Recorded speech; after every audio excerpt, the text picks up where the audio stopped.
हमारे घर में कोई घटना होती है तो हम सबसे पहले किसको पकड़ेंगे?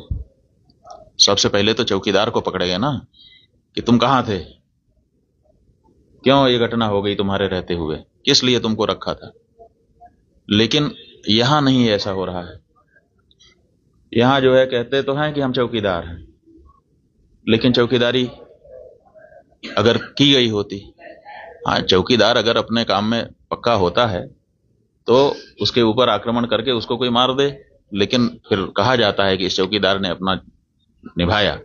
यहां तो कुछ पता ही नहीं है, कोई लड़ा ही नहीं उनसे, किसी ने उनको रोकने की कोशिश ही कहीं नहीं की।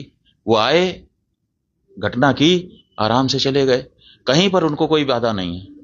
कहाँ है चौकीदार? और चौकीदार के बारे में चर्चा ही नहीं हो रही है। अब कह रहे हैं हम उनको सबक सिखा देंगे, हम ये कर देंगे, हम वो कर देंगे। पाकिस्तान की धरती से आए थे। अरे भाई, पाकिस्तान की धरती से आए थे, इतनी जल्दी कैसे पता चल गया आपको? और अगर इतनी जल्दी आपको पता चल जाता है तो घटना के पहले क्यों नहीं पता चल गया? और दूसरी बात यह है कि अगर पाकिस्तान से आए तो पाकिस्तान के खिलाफ अच्छी तगड़ी कार्रवाई करिए। आप कह रहे हैं कि हम सिंधु नदी का जल रोक देंगे। आपके पास जल को रोकने या उसको डाइवर्ट करके अपने ही यहाँ, अपने ही देश में रख लेने का कोई उपाय ही नहीं है।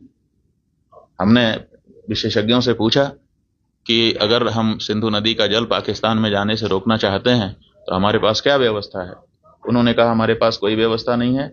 अगर हम आज से शुरू करें कि ऐसी व्यवस्था हम बना लें तो पैसा कितना लगेगा वो तो अभी पूछिए ही मत।